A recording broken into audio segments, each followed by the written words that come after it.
साल 1971 में बांग्लादेश में पाकिस्तान को हराकर बांग्लादेश का गठन करवाने वाले भारत के पहले फील्ड मार्शल सैम मानेकशॉ ने एक जमाने में कहा था कि अगर कोई व्यक्ति यह कहता है कि उसे डर नहीं लगता है तो वो झूठ कह रहा है, वो गलत बयानबाजी कर रहा है या फिर वो एक गोरखा है।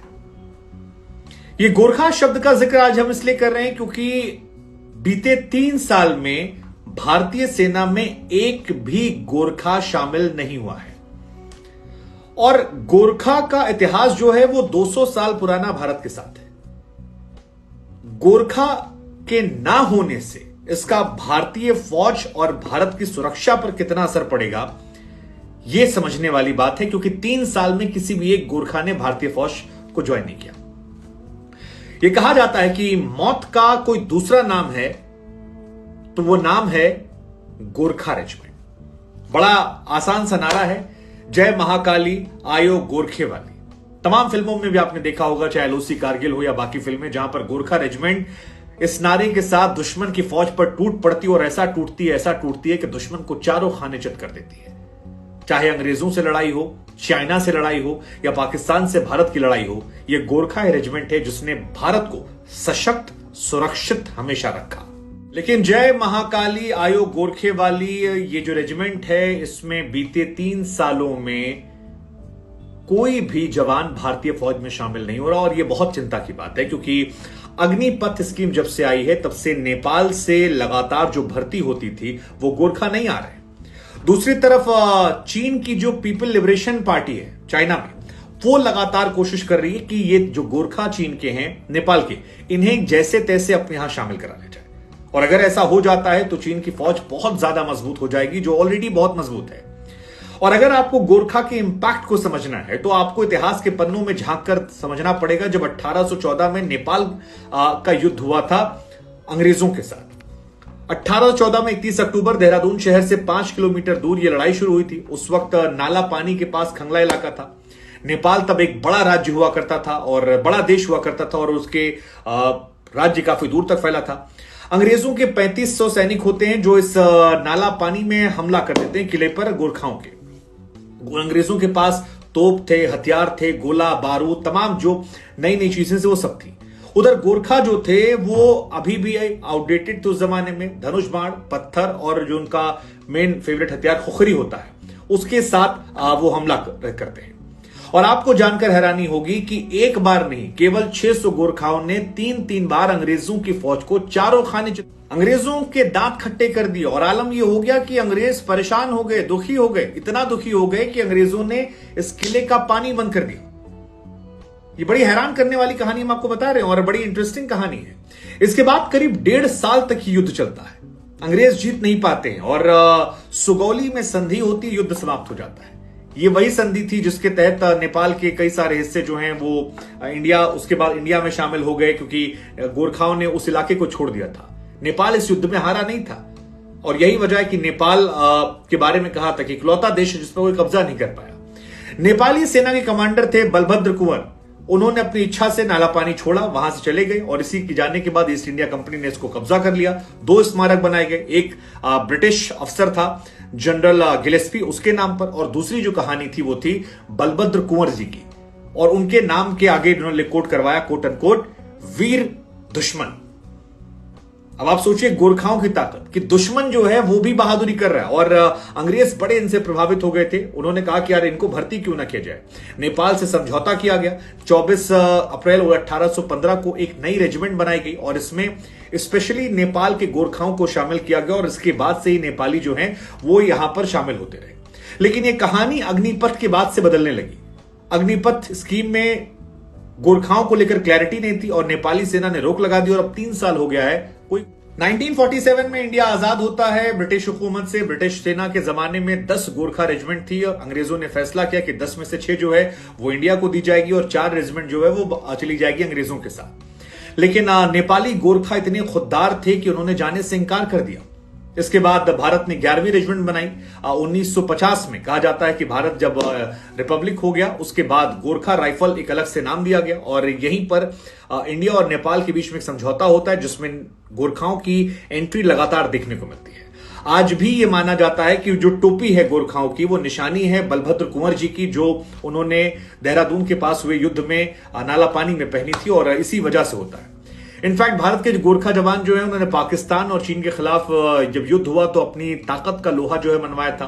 गोरखा रेजिमेंट के तमाम ऐसे जवान हैं जिन्हें परमवीर चक्र, महावीर चक्र मिले हैं और भारत ही नहीं बल्कि भारतीय जो सेना है शांति दूत के तौर पर जब बाहर जाती है तो वहां पर भी इन्होंने अपना जलवा जो है वो खूब बिखेरा है।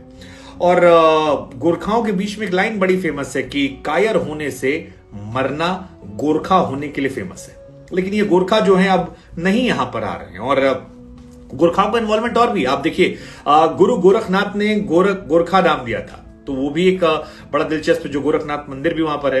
नेपाल में दरअसल एक गोरखा नाम की पहाड़ी है, एक जिला पहाड़ी जिला है जहां पर हिमालय की तराई में बसा हुआ है और जो ये गुरु गोरखनाथ जी जिनका जिक्र हम कर रहे हैं ये दरअसल 8वीं शताब्दी में हिंदू संत हुआ करते थे जिन्होंने गोरखाली और गोरखा जो है वो नेपाल के मूल निवासियों को ये नाम दिया था। गोरखनाथ जी ने गोरखा। अब पहाड़ी लड़ाका गोरखा जो है वो किसी एक जाति से नहीं आते हैं बल्कि पहाड़ों में रहने वाले थापा, सुनवर, गुरंगराय, मगर्स और लिंबू जातियों से आते हैं। और इनके बारे में 2 बातें बहुत फेमस है जिसकी वजह से दुनिया इनको सलाम करती। एक, इनके जैसा साहसी कोई नहीं और इनके जैसी वफादारी जो है वो किसी में नहीं। और इसीलिए बार बार मैं कह रहा हूं कि क्या ये भारत का लॉस नहीं है गोरखाओं का ना आना, क्योंकि अगर ये जाते हैं तो फिर क्या होगा समझने वाली बात है। ये भी कहा जाता है कि जब गोरखाओं के घर में बच्चा पैदा होता है तो आयो गोरखावली जो है ये कहकर बुलाते हैं और जन्म के साथ ही सिखाया इनको जाता है कि बच्चा जिंदगी में साहस और बहादुरी रखना और कभी ऐसा लगे कि डर रहे हो तो उस डरने से ज्यादा मौत को चुनना। इनके पास जो इनकी वो हथियार होती है खुखरी, वो तेज नेपाली कटार होती है जो सेना में गोरखा रेजिमेंट को दी जाती है और इनकी पहचान इनके खास खुखरी से होती है। तकरीबन माना जाता है कि 12 इंच जो शायद है वो लंबी होती है। और अब गोरखाओं को जो ये हथियार है उन्हें ट्रेनिंग के वक्त दिया जाता है और इसी से वो दुश्मन से लड़ते हैं। तकरीबन 42 हफ्तों की ट्रेनिंग होती है। कठिन ट्रेनिंग होती है गोरखाओं के अलग से, फिजिकली मेंटली काफी टफ माने आते हैं, छोटे से लेकर बड़ा हथियार जो इसमें चलाते हैं। और सबसे अहम ट्रेनिंग होती है कि सामने दुश्मन को कैसे मेंटली मात दी जाए वो भी सीखते हैं। इसके बाद इन्हें अलग अलग भेजा जाता है। भारतीय सेना में फिलहाल 40 से 45 हजार गोरखा सैनिक जो है काम कर रहे हैं। 7 गोरखा रेजिमेंट है और नेपाल और भारत दोनों जगह ये काम कर रहे हैं। 40 से 45 हजार गोरखा हैं। भारत की जो 44 ये गोरखा बटालियन है इसमें 60% नेपाली हैं और आप ये मान के चलिए कि 1000 नेपाली गोरखा सैनिक जो हैं वो यहां पर आपको 1000 नेपाली गोरखा सैनिक आपको अलग अलग रेजिमेंट में मिल जाते हैं कुल मिलाकर। तो इनकी मौजूदगी जो है वो जबरदस्त तरीके से है। हर साल 1400 गोरखा शामिल होते थे। 12,000 गोरखा सैनिक 2021 से लगभग रिटायर हो चुके हैं और अलग अलग रेजिमेंट को फिलहाल 250 गोरखा सैनिकों की कमी जो है वो भी खलती है। लेकिन अब समस्या क्या हो गई कि अग्निपथ स्कीम जब आई तो नेपाली गवर्नमेंट ने मना कर दिया और इसी को लेकर मतभेद है। 4 साल की अवधि होती है और नेपाली सेना को लगता है कि यार इसको लेकर क्लैरिटी नहीं होगी, बाद में क्या होगा, और नेपाल ने इसका विरोध जताया था। अग्निवीरों की भर्ती में नेपाली गोरखाओं को लेकर शामिल करने की तारीखें आई थी लेकिन नेपाल सरकार ने इजाजत नहीं दी, ये रैली नहीं हुई और तब से वो नहीं आए हैं। और अब इसको लेकर चिंता की बात है कि अगर नेपाल पर चीन की नजर हो गई और चीन ने उनको लेने की कोशिश की तो फिर क्या होगा। हालांकि इसके पीछे एक रीजन ये भी था कि नेपाल में भी काफी उथल पुथल था और एक क्लियर नहीं था कि वहां पर गवर्नमेंट क्या है। बाद में 2022 से पहले नेपाल सरकार के रिक्वेस्ट पर इसे रोक दिया गया था। फिर प्रचंड सरकार आई, उस वक्त ये लगा शायद वो फैसला ले लेगी लेकिन वो भी नहीं ले पाई और तब भी ये मामला फंसा रहा। अभी नेपाल की तरफ से कोई भी गोरखा नहीं भर्ती हो रहे हैं और ना इसको लेकर कोई बातचीत चल रही है। अब सवाल ये है कि अगर भर्ती नहीं होते हैं और हर साल 250-300 कमी हो रही है तो आगे आने वाले सालों में जो गोरखा रिटायर हो रहे हैं उनकी जगह पर कोई नहीं आएगा। अब युवा लड़के जो हैं वो नहीं आएंगे तो फिर क्लैरिटी नहीं क्या करना होगा, कहीं और तो नहीं जाएंगे। कुल मिलाकर अग्निवीर इसलिए नहीं बना रहे हैं नेपाली सरकार क्योंकि उन्हें ये डर है कि यार अगर ये लड़के जो हैं ये गए 4 साल बाद लौटे तो कहीं ये कोई विद्रोह में शामिल ना हो जाएं, कोई और इन्हें गैंग ना पकड़ ले, किसी तरह से सरकार के खिलाफ ही ये काम ना करने लगे।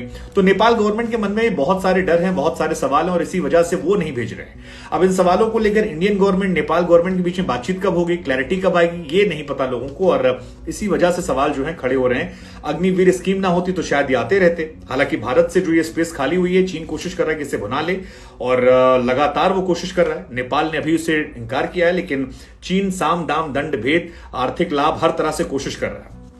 लेट्स जो सी क्या होता है। लेट्स होप कि हमारी गवर्नमेंट और नेपाली गवर्नमेंट जो इसको कुछ सोचे और इसको लेकर कुछ काम करे, और गोरखा भाई जो हैं एक बार फिर हमारे साथ आकर जय मां काली करते हुए झंडा गाड़े।